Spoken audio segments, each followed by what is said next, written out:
Hello and welcome to all you TLBTV viewers. My name is Lorana Hoops and you've joined us for Write the World. This show is brought to you by TLBTV and the Liberty Beacon Project. This is the show where we talk to all sorts of different writers and authors, and we talk about lots of different books that you need to read, and of course some tricks of the trade.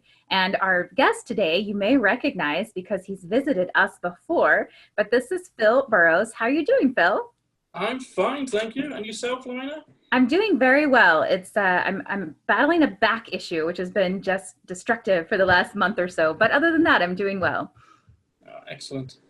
Now, and you viewers can see behind Phil back there, that he actually writes under P.N. Burrows. So if you go to search Phil Burrows and nothing pulls up, you'll know why, because he uses his initials P.N. Burrows.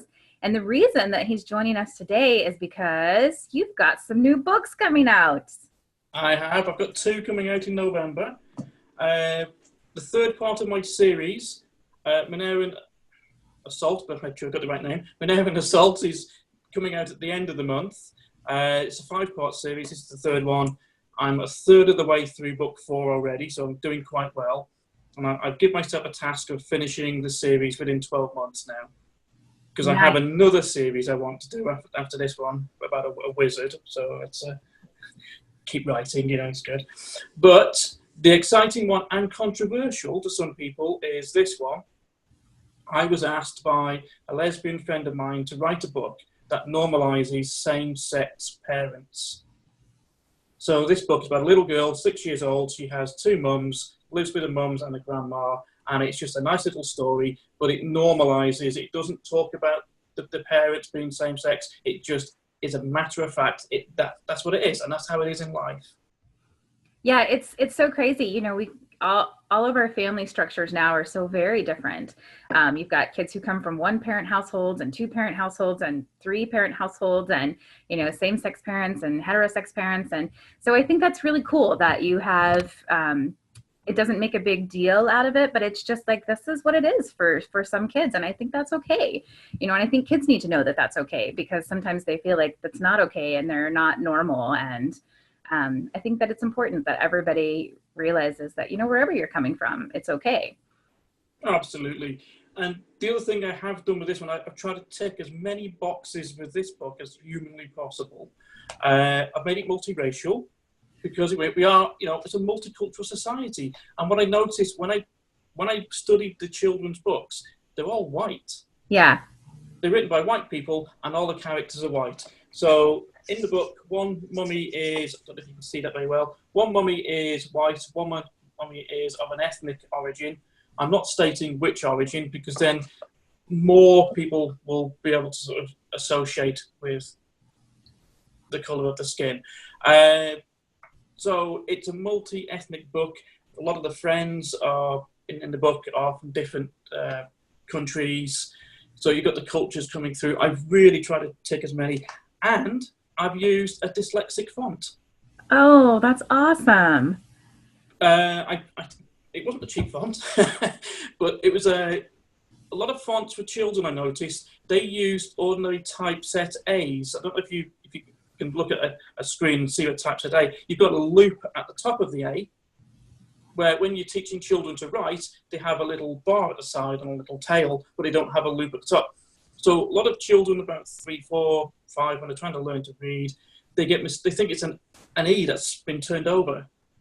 So it's a child-friendly font, and it's a dyslexic font. It's a really cool font. I'm so pleased to find this thing. That's awesome. So how different was it writing a kid's book? Because I do both as well. And I find some days I'm like, oh, I'm totally in kids book mode and I can whip this out really quick. And then some days I'm like, I just can't get into kids book mode. I need to write something adult. Did you have the same issue? Yeah, it was a culture shock. Yeah. I mean, I'm like yourself. I spend a couple of hours a day writing, and I have to get on with my day job and things. So, and then doing the children's book, most children's picture books only have 500 words. So it wasn't hard to get the premise for the storyline, but then fine-tuning it, taking it down to the right level, working with the illustrator. And Doug is a fantastic chap. I went for a hand-drawn look because I want the children to be able to draw themselves. Oh, that's awesome. And each page in the book is available to download on the website in its black and white format, so they can print it and colour it out. Oh, that's so cool. I should do that with mine. That's such a great Yes. idea. It's a good idea for it. So, but working with the illustrator, trying to, bit of banter between the two, coming up with the right ideas. This is what I'd said, but he might have taken it the wrong way. It took a lot longer than I anticipated. I thought this would be out at the end of July. Yeah. It's launching on the 9th of November. I'm not quite sure when this video is going to be aired, but yeah, it's 9th of November is the official launch day. Yeah, it's interesting. I don't think people think about that with kids' books because, a lot of times I had the book done and I was waiting for the illustrator and I was like, okay, we're going to get this finished anytime soon. And then every once in a while, like I sent her ideas of what I wanted in the picture. And every once in a while she would send something back that was fantastic, but not the way I had described it in my book. And when I was young, like that was a reason that I didn't like picture books, because I found that a lot of times the pictures didn't match the story, and it really bugged me as a reader. Right. So Yes. I would cover up the pictures. And then I finally just got to the point where I didn't read picture books because they didn't match. And so because it was taking so long, I was like, I'm not even going to tell her that this doesn't match. I'm just going to rework my story because I could, Oh, bless. I mean, and it was small. It wasn't anything like super big. It was like who was sitting at the table, and I just had to go back and rearrange it. But yeah, those things that you don't think about, you're like, oh, someone will just draw some pictures and we'll stick it in and it'll be great. And it doesn't work like that. No, it was a culture shock. From science fiction writing to a children's book, it was a very interesting journey. And I'm happy I'm doing it, and I'm hopefully going to be doing a lot in this series because it's all the people I've shown it to have really liked the premise of it and the concept. And I've done 90% of the creation of it myself. I'm the one who's put it all together and then uploaded it to CreateSpace. Right.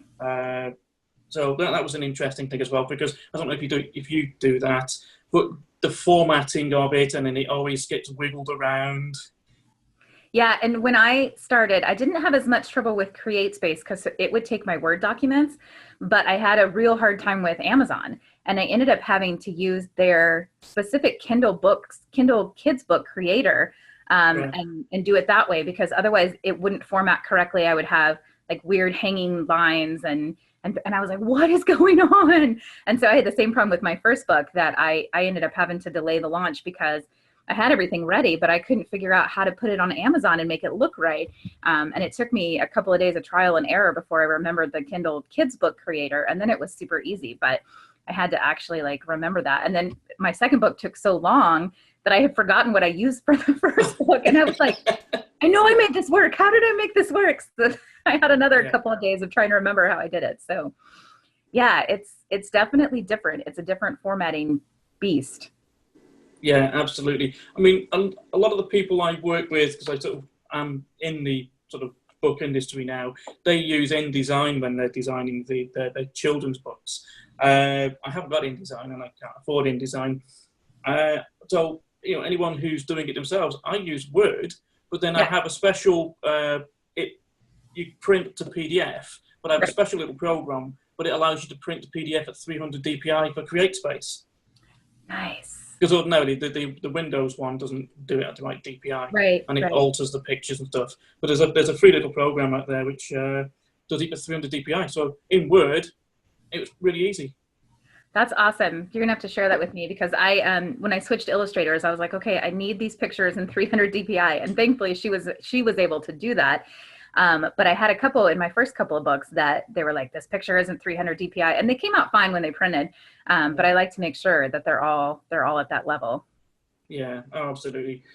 I mean, it took 5 or 6 attempts to get it through. You go through the preview online. You're going, why is that moved?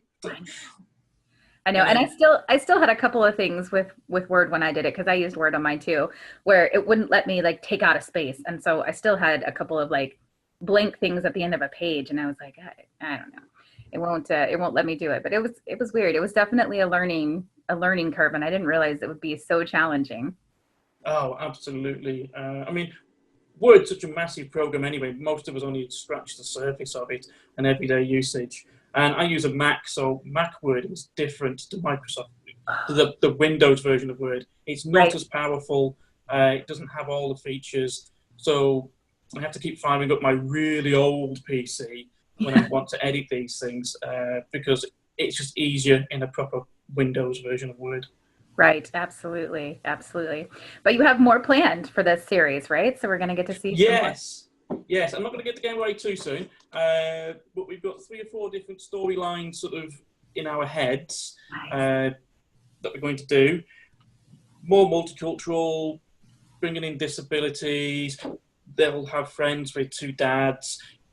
You've got to cross all these boundaries, but it's all going to be done subtly. It's not in your face. It's just matter of fact, because that's how life is.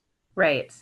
Yeah. And I'm glad you're bringing in the multicultural. I'm working on an interracial novel right now, and I've been looking for cover pictures, and I'm like, it is really hard to find cover pictures that either have two of any race that's not white, or an interracial race. And I was like, I mean, like, decent pictures, there are pictures out Yeah. there, but not ones that I want to put on the cover. They're either like super cheesy, or they, and then I'm like, why is that? Why do we have so many, they have to be this way? It's like, I want to break some of those barriers, and it's challenging because I wanted to have a good cover too, and so far I haven't found the perfect picture yet.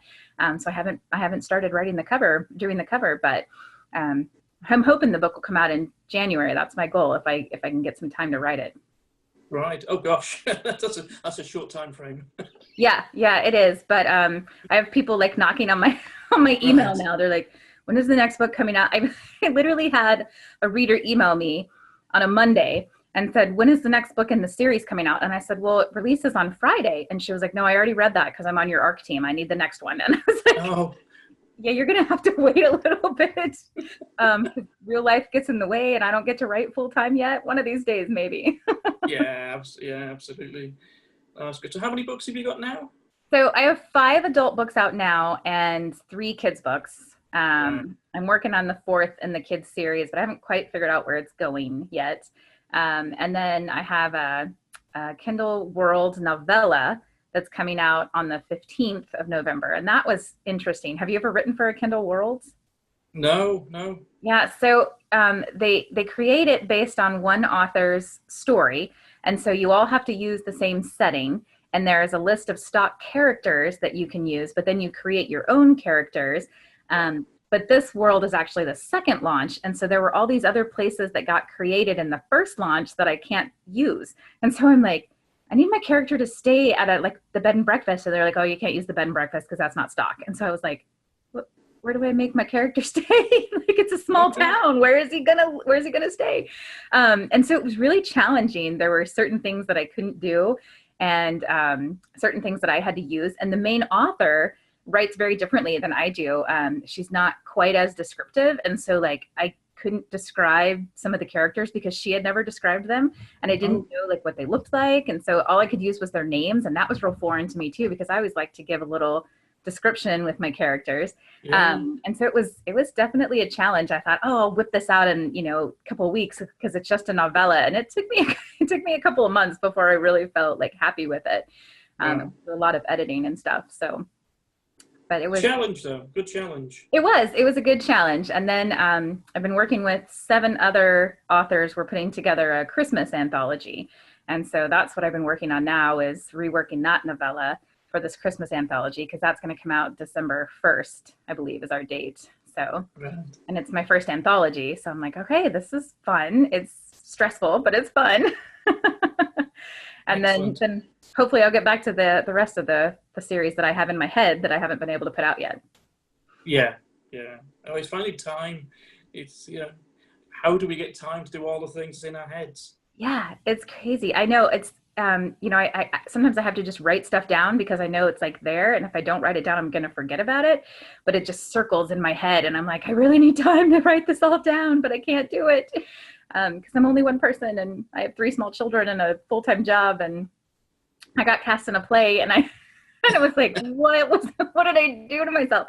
But I hadn't really expected it, because I don't know if you've ever done theater, but theater is kind of cliquey sometimes. And so Right. you can go and you can be amazing, but if you're not in their preferred cast or whatever, you don't typically get cast. And so I had just found out about this theater and I've always loved it. And I thought, well, I'm just going to go throw my hat in the ring and get myself known, not really expecting to get myself cast. And so I didn't really pay attention to the time commitment or anything like that. And then they called me up and they're like, hey, we cast you. And I was like, oh, okay.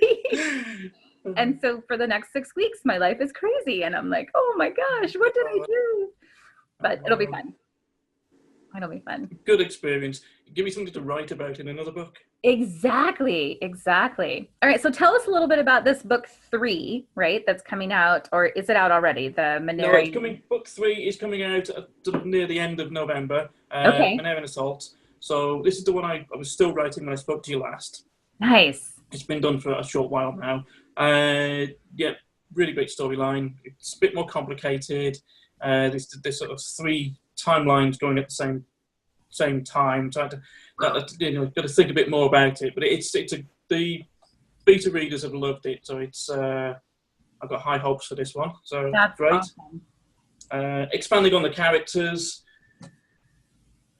I have to admit, I tweeted the other day. I said I've had to do a really emotionally hard scene in book 4 because you're thinking someone has to go. You can't have happiness all the time, right?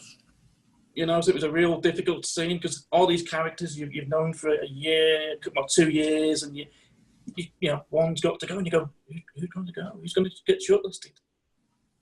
Yeah, I think that's really hard. I don't typically write books where I have to kill characters, Right. But I did that in one of my books, and even though the character wasn't like yours because it wasn't a long series like that, my series are a little bit different in that minor characters end up becoming the major character in the next book of the series. So it follows more like a line of characters rather than one storyline. But I got to the 4th book and I introduced this character, and then I was like, okay, I have to kill this character off or the rest of my story doesn't work. And I was like, I've never had to kill a character before. Like, that was really hard, even though I barely introduced her. You see her for like 3 pages and then she's gone. But, she was a mom and she had a little girl. And I was like, it was really hard to like kill this character off. And I was like, oh, I can see how, especially when you have a series and you get invested, like, that must be really hard to get rid of characters. Yeah, it was a very difficult decision because a lot of the characters I want to write a single book about the actual individual characters, so they can have their own books because they're all sort of unique characters.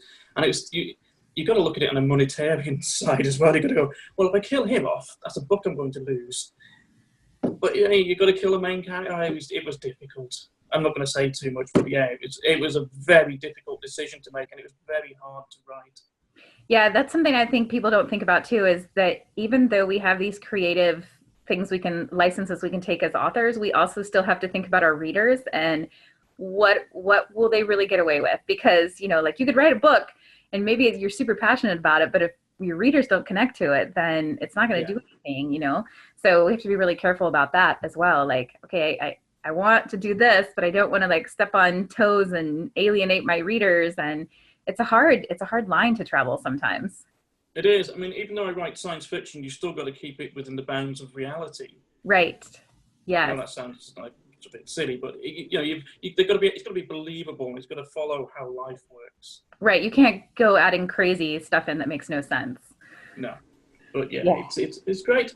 But I mean, becoming an author, I've had to learn loads of different skills. Recently, we've taken up photography.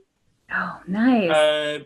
Because you're having to do your own biopics. You've got to go and get your marketing photos. Yourself, just doing marketing is a phenomenally hard task. And then if we can do our own photos instead of having to use stock photos all the time that always look the same as everyone else's. But I was the same as everyone else. It's on auto. Use your camera in auto setting, and it doesn't come out very well because it's not bright enough. So we've been on photography lessons, and we're doing all sorts of things. That's awesome. Yeah, I haven't delved into that. I'm still, trying to find less used stock photos. But I did a search on the photo of my first book that I actually had a cover designer design, and realized that the woman that she put on my first book is on like 17 other book covers. And I was like, oh. And that's hard, because you want your books to stand out and be different. But yeah, there's a lot of a lot of those other aspects. And I think marketing is probably the hardest. Yeah, even just getting enough photos for Facebook, because you've got to be, tweeting and putting stuff out on Facebook all the time, but you can't keep using the same images. Right.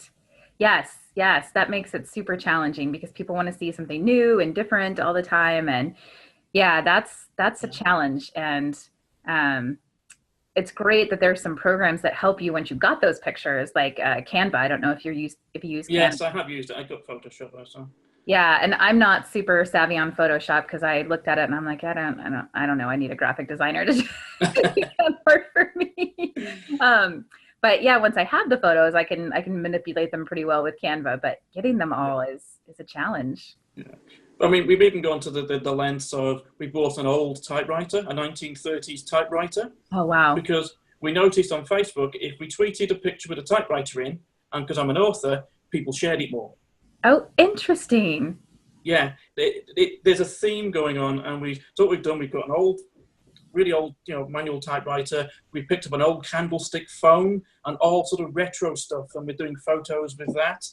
And they're going down quite well because it's different and it's sort of nichey, and it's sort of, that's how they think authors really work. If they only knew. Yes, we're not still using those typewriters because we would pull our hair out if we were, but Yeah. I did, yeah. Maybe you were using those typewriters for a while. Absolutely, yeah. So have you found anything out since we last talked? Like any special things you can share about marketing? I mean, other than these photos, because that's great advice, finding something different. I was reading an author who's, I think, on her way up to becoming pretty famous. And she said, if you just keep doing the same thing that everyone else is doing, then you don't get noticed. It's about doing something different, but yet finding out what works. And so I've been muddling through that and thinking, okay, what can I do that's different but still going to work? So I don't know, have you, other than these pictures, have you tried anything that has been different that you've been like, wow, that was really successful? The quirky things tend to work better on Facebook. We have a lot of, I mean, it sounds silly, leather doorstops in the house, and they're all animals. And we've been using them in our marketing photos. So we've got a big George the duck. He's about that tall. You can't certainly think he's quite tall. And we put him by the typewriter. And George is my HR manager in the business. And people love it. And people will share it. It's quirky. It's out the box, off the wall. It's just different. Right. Yes. And it is. It's just trying to not be the sheep. Just trying to be doing something that's quirky. How about like promotional giveaways or anything like that? Have you found? Because I know, readers love to get things for free. And sometimes it almost becomes a detriment to always be giving away books for free, because then I find that you sometimes get people who only want free books, and at some point it's like, okay, I would love to give away free books all the time, but then I can't afford to keep writing them. So have you found like a giveaway that works, that still draws readers in, but isn't always free books? No, I mean, I've noticed, because I deal with a lot of authors and I help them out with the IT side as well, that the ones who are giving away the free books, through BookFunnel or through MailChimp sign-ups and things, they're not getting increased sales. And one chap, I mean, he's giving away, he's on his third in his series, he's giving away book one now. All you got to do is sign up to his MailChimp, and people aren't even signing up for a free book. People are being inundated now with free books. I go on Twitter, every 50th person I follow who's an author, he goes, oh, here's my free book. Come to my website. So I think people are actually getting fed up of free books. And I was actually reading an article about marketing, and they were saying, go down to 99 pence, don't give them away for free. Do an Amazon sale where if you're on the select, is it, where you sign up for 90 days, and then you can have 5 days in that 90 days where it's a 99 pence or 99 cent sale. Right. Mm-hmm. So the people I've seen who've used that have done better than giving away the books for free, because you also go on that 99 cent page where it's been reduced, and people tend to value it more because it has a value and it's not free. a lot of people will go, yeah, it's a freebie, give me, give me, give me, give me. And they've got a big stack of freebies, but they don't read them, they don't do anything with them. They're just hoarding all these freebies because they're free. Right, exactly. And I've found that I have my first book on BookFunnel, and I did it mainly because it's a series, and so I didn't feel as bad giving the first book away for free because my hope was because it's a series, they would continue to read the other books. Yeah. And I think it's worked about half the time. You know, I have a pretty large newsletter list, but only about half of them are super engaged. And so even if I send out something where I'm like, hey, just, you know, click this for a chance to win a gift card or whatever, like only half of them even respond. And so I think there's some in that pool that did the same thing. Oh, a free book. Okay, I'll download it. But then they don't really interact. And I think that's the hard part, is finding those readers who want to interact with you, who are, you know, excited about what you write and they want to share it and they want to tell their friends and things like that. Yeah, and I think the ones who pay, you know, 99 cents or 99 pence, they're more likely to read the book, and hopefully they'll leave you a review. Yes, and that's so important. Reviews. You know, I can't even fathom how many people have read books and not left reviews. And I always tell my friends are like, what can I do for you? I'm like, just go leave a review. Like that that would be amazing. You've read the book, now just go write a review. I don't even care if it's a sentence, just write a review. Because I don't think they think about that. And it's so important. I had a friend who told me that Amazon actually starts doing marketing for you once your book has 50 reviews. And Yeah. so, like, that's something I'm still working on. I think my highest one's at like 35 right now. So I'm like, okay, I got, you know, 15 more reviews to get up there before Amazon will even start marketing it for me. Yeah, it's difficult. And most of my reviews are in the UK, so I haven't got many reviews in Amazon.com, and I want to do the paid for adverts, but the adverts are in America, they're not in the UK, and I haven't got many reviews in America, so it's no point doing the adverts until I get more reviews. So I'm a little bit of a sticky position there at the moment. It's just chipping away at it. Yeah. Well, and the weird part is I have tried the Amazon ads for both my adult books and my kids' book. And maybe it's the fact that I write, you know, sweet inspirational romances, but I don't find the ads do very much for my adult books. But my kids' books, they're like selling like hotcakes with these Amazon ads. And so I'm like, I don't know what the difference is, like why people will buy kids' books, but they won't buy adult books off of these Amazon ads. It's kind of crazy. And maybe it's just the niche itself, you know, like my kids' books are way broader. They can appeal to a lot more people rather than just sweet inspirational romances. I'm not sure, but I'm still trying to play around with that formula because, like I said, it's super successful with the kids' books, and it hasn't really been very successful with the adult books.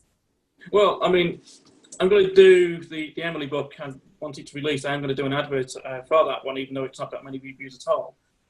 Strangely enough, I make more out of this than I do out of my novel. I know. It's just crazy. I mean, it took a lot more work, and you're paying for the illustrations and all that costs a lot more. But I actually make more per sale on that, and I've reduced it. In the UK, this sells for £8 ordinarily. You know, this kind of children's book sells for £8. So I've put it down at $6.99. So because I did a poll of lots of parents, and they all went, well, £8 a little bit expensive, really. I agreed, so I put it $6.99. But even so, I'm still making, you know, a lot more than my paperbacks are. Yeah, I had to set my my books at $5.99, but only for the black and white version because the color it costs more to print, so yes. I can't put it that low, or I'm actually I can't even CreateSpace won't even let me put it that low. I have to put them at least you know, $10, and so I have a colored version. But then I decided, okay, well, I'm going to do a black and white version too. And my black and white versions are the only ones that sells. Nobody has the colored versions, but the black and white versions fly off the shelf. And I think it is the price difference. It's, you know, because as a mom, I'm not sure I would pay $10.99 for a book that my kid's going to read, you know, 1 or 2 times, but I might pay $5.99 for a book. And so when I looked at signing the second book with a publisher, they were like, oh, well, we're going to have to set your black and white version at $10.99. And I said, it's not going to sell at $10.99. Like it's selling at $5.99, but my color version at $12.99 sells nothing. And they're like, oh, well, we can't go any lower. And I was like, then you can't have my book. Like, it's not going to do anything. And so it's interesting. You know, I see a lot of kids' books priced a lot higher, and I think you're right. I think there's a sweet spot of like $6 to $8, and that's what parents are willing to pay, and they're not going to do much beyond that. Yeah, absolutely. It's a balance, isn't it? But like I said, I'm still making more money anyway. I've reduced it, and I'm still making more money on that. if it sells, than my paperback. So Yeah, yeah, that's crazy. Because paperbacks also have a weird, number. They say, oh, well, people will pay, buy more 4.99 books, and it's like, okay, sometimes, because again, we talk about that value. People think, oh, if it's priced more, then it's worth more. But then you have those people who just won't. Like their 2.99 is their top limit, and they're like, I'm not paying any more than 2.99 for an ebook. And so it's hard finding that niche of what works for people. yeah, it is. And I don't think it's anything that's going to be set in stone ever. I mean, I think it's going to fluctuate constantly. So you'll get it right one year and it won't work the second year. Isn't that the truth? Yeah, it's like a giant learning curve every day in this industry. Yeah, absolutely. I mean, one of the things I'm still doing is I'm still attending lots of local book launches, book fairs. I've got my stand, as you can see behind me. I'm very non-macho thing I have done, and I've got a bucket list, and I was trying to learn new skills. I've had to do a very non-macho thing. Kath wanted to go, my better half, she wanted to go on a sewing machine course because she's always wanted to do sewing machine. We always go on courses together. She came on a blacksmithing course with me. So I said, oh, okay, I'll come on a sewing machine course with you. So, I've been using sewing machines. So one of the things I have done is, and I'm going to make this into bunting, is I've had material with my books on. Oh, that's awesome. I've had it printed. So I've got 1 metre by 1.5 meters of this material. It cost me about £18, and I'm going on another course to make it into bunting. I know it's not a very macho thing to say, but that's going to look fabulous on my stall when I go to these book events, and it will bring people in. You know what else would be fantastic is tote bags. I don't know if they're so popular over there in the UK, but here, especially where I live, they stopped giving away paper bags in the grocery stores. So everybody has to have tote bags now to pick up their groceries and bring them home. Oh, right. And so your fabric, I was like, oh, that'd be fantastic. Put it on a tote bag, give it to your readers or whatever. So they'd be like, oh, I have this cool tote bag from P and Burrows. And then they're like walking advertisements for you. Absolutely. Yeah, I'll think about that one. I know one of my friends who does a children's book about little lambs. She's got tote bags. Yeah. Costings. Yeah, it's crazy how people will go nuts over tote bags. And I'm like, all right. Yeah. But as you said, if they're going to carry it around for the next 6 months, taking their lunch to work and stuff, it is an advertisement. Exactly. Yeah. So I guess these are the things, when you think about doing something different, maybe instead of giving books away, you give away tote bag merchandise that's got your book on it, or, pens or something, stationery that's going to get people to be advertising for you without even thinking about it. Yeah, but I mean, everyone's got free pens. You go to anywhere and you get free pens. Everyone's got bookmarks. I mean, I've got bookmarks for the books. It's a mandatory thing. But like you said, it's not cutting edge. It's not wow factor, is it? It's everyone's got them. Right. Yes, that's very true. All right. Well, we'll keep hammering away on that. But I'm so excited that you joined us today, and I'm super excited that you've got more books coming out. I can't wait to read your kids' book, and then I need to jump into your series one of these days when I have time to read again. I have a list of those books too. Like, okay, here's all the books I need to read, and I'm like, yeah, I can't do that right now, but I will get to that. But as always, it's such a pleasure to have you on, Phil, and we'll definitely talk with you again soon when you get your book 4 finished. Right, thank you very much. Yeah, cheers. Absolutely. Well, best of luck to you, and for all of you out there in TLBTV land, make sure you join us right here next time on Write the World.